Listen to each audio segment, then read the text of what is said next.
Bonjour à tous, nous recevons aujourd'hui dans notre studio de La Voix de l'Amérique le député Martin Kabouya.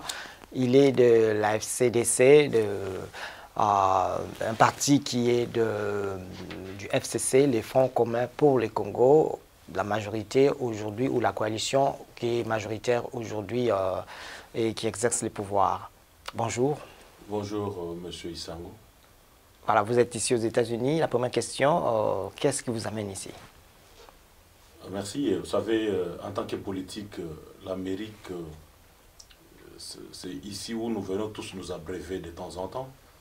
Et je suis arrivé hier pour des contacts au sommet de l'État. Comme vous savez, dans la perspective de la visite du président Félix-Antoine Tshisekedi la semaine prochaine. Alors, je suis arrivé hier pour finaliser le contact au sommet, de façon à ce que son accueil puisse être agréable. Qu'est-ce qu'on peut dire? Tout se passe bien? Ça se passe très bien. Mais vous venez au moment où il y a des sanctions américaines sur les dirigeants de la CENI, la Commission électorale nationale indépendante de la RDC. Qu'est-ce que vous en dites? Écoutez, n'étant pas de la CENI, les autorités de la CENI, c'est vrai, ils ont été sanctionnés, mais en droit, on dit que celui qui accuse doit amener les preuves. Les autorités de la CENI sont accusées, c'est vrai, mais il n'y a aucune preuve de toutes les allégations que les autorités américaines sont en train d'avancer. Nous attendons qu'ils puissent le produire, mais n'empêche que la République continue. Le ciel ne nous est pas tombé sur la tête. C'est un fait qu'il y a eu corruption en RDC, tout le monde l'a dit, même les gens du FCC. Les dernières élections sénatoriales les ont prouvé d'ailleurs, l'installation des sénateurs est suspendue quand même. Oui, c'est vrai, ça a été dit, mais nous attendons que ceux qui avancent, ceux qui acquisent puissent amener le preuve. C'est vrai que ça s'est passé de la manière que ça s'était passé. Le procureur général près la Cour de cassation avait tiré la sonnette d'alarme en son temps pour que les élections, que ce soit celles de sénateurs ou de gouverneurs de province, ne soient pas organisées le temps que son office puisse mener des investigations. Bon, il n'a pas été entendu ou il n'a pas été écouté par les pouvoirs organisateurs des élections. Mais aujourd'hui, on s'est rendu tous à l'évidence que la démarche du procureur général près la Cour de cassation était opportune et qu'il fallait lui donner le temps de mener des investigations à gauche, à droite, pour mettre hors d'état de nuire et les corrupteurs et les corrompus. Mais hélas, tu sais, au pays, c'est souvent après coup qu'on se rend à l'évidence qu'on a mal fait. Mais aujourd'hui, tout le monde est d'avis que ça a été très mal organisé parce que il y a eu des pratiques répréhensibles à ciel ouvert. Et ces pratiques sont à condamner. Vous savez que la corruption ne peut pas, de aucune manière, construire une société.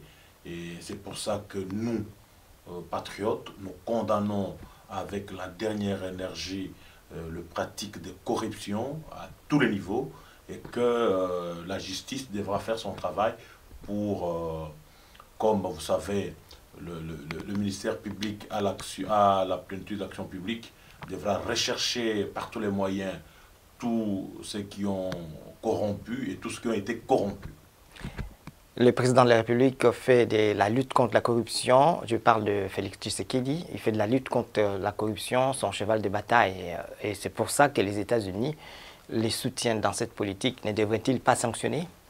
Non, absolument. Le président, depuis qu'il est arrivé il y a 2 mois, il a fait des gestes extrêmement positifs, beaucoup de gestes positifs, ce qui fait qu'il est attendu ici, à Washington DC, pour être reçu par le président Trump le mercredi. Et puis bon voilà, juste pour l'encourager d'aller de l'avant, qu'il ne puisse pas avoir peur. Il a avec lui le soutien de son peuple, avec le peuple Bétou. Vous-même, vous étiez député, vous êtes député, vous étiez parmi ceux qui ont voté. Qu'est-ce que vous dites? Est-ce que vous pensez qu'il y a eu effectivement corruption ou c'est juste des suppositions, comme vous avez dit quand j'ai posé la première question? Vous savez, je suis à ma seconde législature. J'ai été élu député national en 2011 sous le label de l'UDP Tshisekedi. À cause des divergences d'opinion avec certains dirigeants du parti, je n'ai pas pu être reconduit. C'est comme ça que j'ai été accueilli à bras ouverts par le professeur Modeste Bahati. Je suis personnalité dans le regroupement qu'il dirige. C'est à ce titre que j'ai été réélu député national dans les territoires de Dibaya au Kasaï central. Et en même temps, j'ai été aussi élu député provincial. Alors, j'ai dû travailler pendant 1 mois et demi à l'Assemblée provinciale du Kasaï central pour m'acclimater, pour me familiariser avec mes collègues députés provinciaux dans la perspective de mon élection comme gouverneur de province. Et ce que vous dites, c'est à condamner, c'est déplorable. Mais vous savez, la crise au pays ne date pas d'hier. Vous savez, c'est vers les années 60 que les commis de l'État, quand ils effectuaient des missions, ils rendaient au Trésor le surplus. Mais nous avons, avec les différents régimes qui se sont succédés, perdu cette valeur. Ce n'est que maintenant que le président Félix-Antoine Tshisekedi a ramené ces valeurs. Parce que vous vous imaginez, rappelez-vous qu'il y a 1 mois, il a effectué une tournée sous-régionale. Au retour de cette tournée, il a pu retourner à la caisse de la Banque centrale environ 170 000 $, ce qui n'existait plus dans notre culture. Alors, c'est un travail de longue haleine. Il faudrait que les amis, il faudrait que les compatriotes puissent s'habituer à ces pratiques. Parce que, monsieur le journaliste, vous savez, être député, être ministre, être fonctionnaire de l'État, nous ne sommes pas à notre service, nous sommes au service du peuple. Parce que c'est ce peuple qui nous nourrit, c'est ce peuple qui nous vêtit, c'est ce peuple qui nous habille, et par ses contributions, parce que c'est le peuple qui est le contribuable. Alors, nous devons être très regardants avec les deniers publics. Nous devons, en tout cas, j'ai suivi ça de la bouche de l'honorable Vital Kamere, qui a dit que les prochains serviteurs de l'État seront des esclaves du peuple, parce que nous sommes à son service. Et quand on est au service d'un maître, il faut éviter des pratiques qui peuvent le froisser, qui peuvent créer des suspicions ou rompre la confiance placée en vous. Voilà, c'est un peu ce que je peux dire à cette étape, quoi. Esclave du peuple, mais en fait, vous avez des racines dans l'UDPS, mais aujourd'hui vous faites partie du FCC, et ça pose un problème. Depuis le 24 janvier, il n'y a pas encore un gouvernement.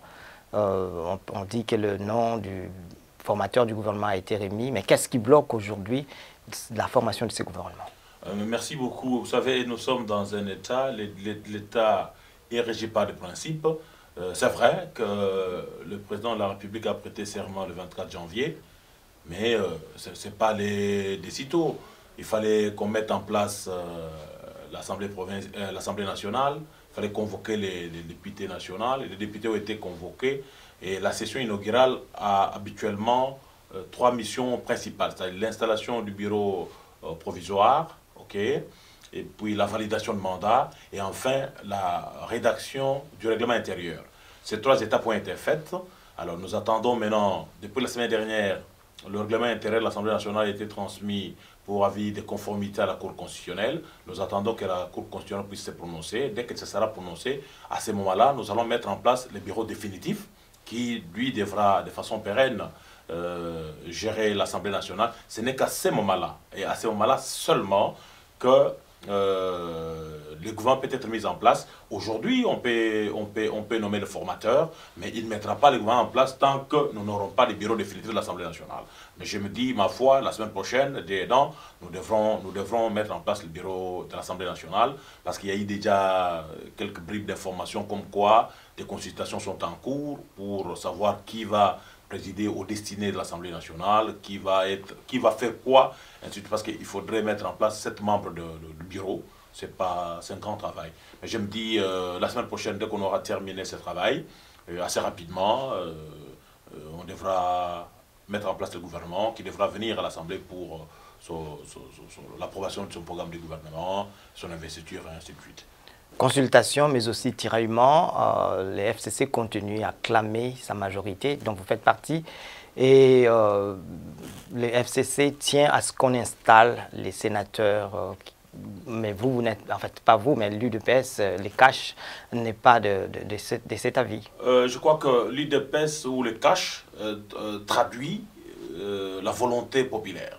Okay? Mais aujourd'hui, je voudrais vous dire que l'UDPS, l'UNC et les autres partenaires du FCC, nous formons tous la coalition de gestion parce que nous devons co-gérer le pouvoir d'État. Ce qui peut, à mon sens, être opposition aujourd'hui, qui est en train de se lazarder, c'est dans la Mouka. J'ai appris hier, ce matin, j'étais au département d'État, on m'a dit que M. Fayoulou était en train de tenir un point de presse à Atlantic Council. Mais écoutez, c'est dans son groupe qu'on retrouve encore quelques opposants, entre guillemets, s'il y en a, parce que, comme vous le savez, M. Katumbi Moïse a deux députés qui siègent à l'Assemblée nationale et qui sont en contact quasi permanent, qui sont consultés, qui sont consultés par les uns et par les autres. Ce qui veut dire que M. Katumbi marche avec la coalition. Pour preuve, il y a 2 semaines, le président de la République a autorisé que M. Katumbi puisse avoir son passeport et le passeport lui a été délivré.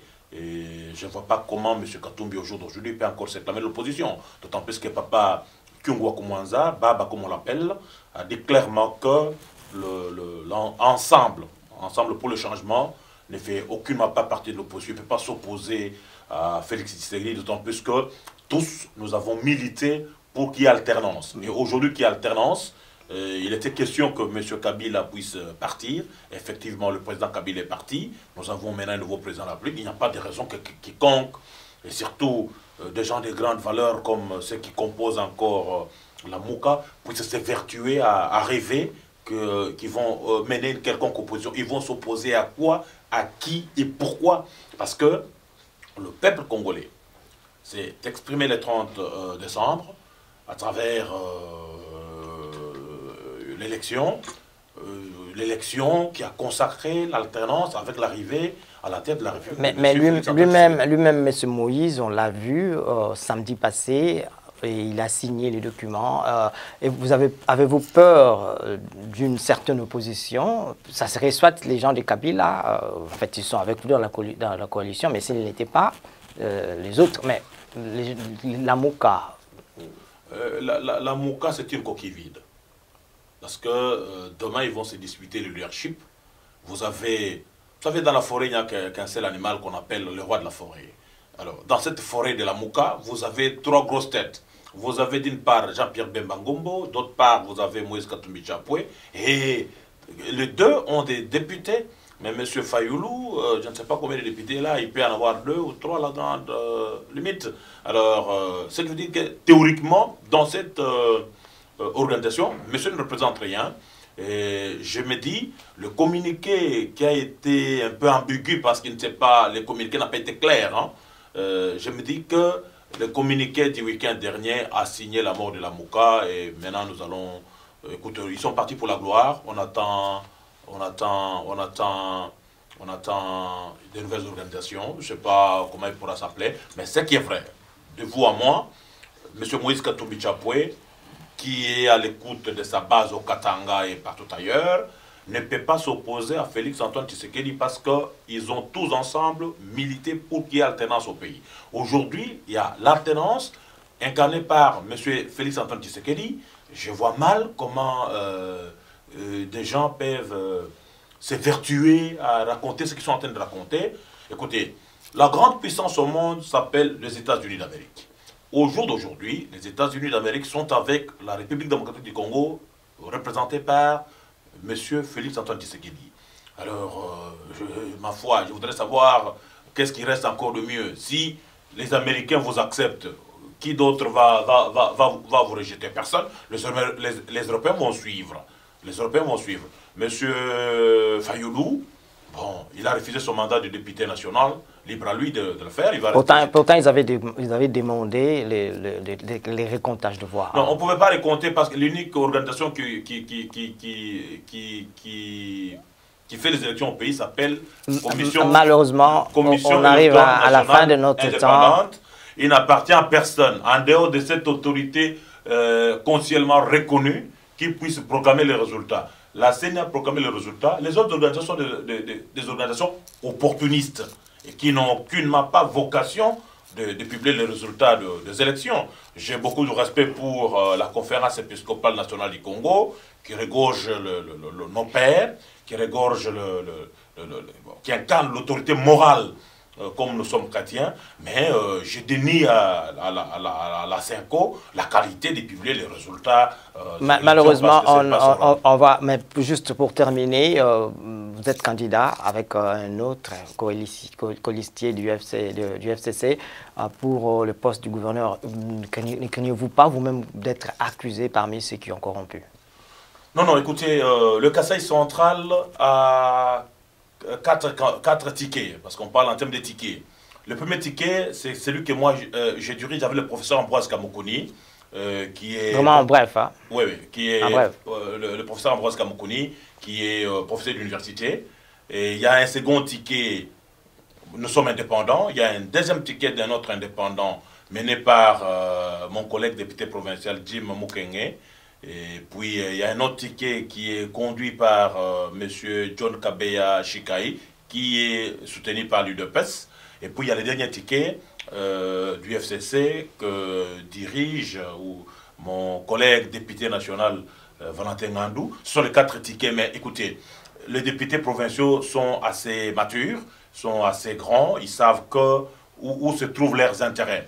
Vous n'allez pas quand même aujourd'hui élire un gouverneur qui n'a aucune adresse chez nous, qui n'a rien, qui n'a aucun ancrage au Kasaï central, qui n'a aucun repère, ça serait quand même scandaleux. Je suis convaincu, les 45 jours que j'ai passés à Kananga avec mes collègues députés, mes anciens collègues députés provinciaux, et même se sont fait l'idée de ce qu'est ma personne.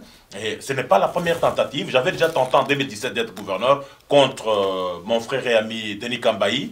Et malheureusement, j'avais échoué d'une voix. Mais aujourd'hui, ce qui m'a motivé pour être à la fois candidat député national et député provincial, j'ai été double brassard. Alors, fort de mon mandat de député national et de député provincial, je me vois investi du pouvoir de pouvoir accompagner mes frères du Kasaï central à la renaissance et au rayonnement du Kasaï central, ce que je suis en train de faire si bien d'ailleurs. Voilà, ça aura été vos derniers mots pour ces programmes.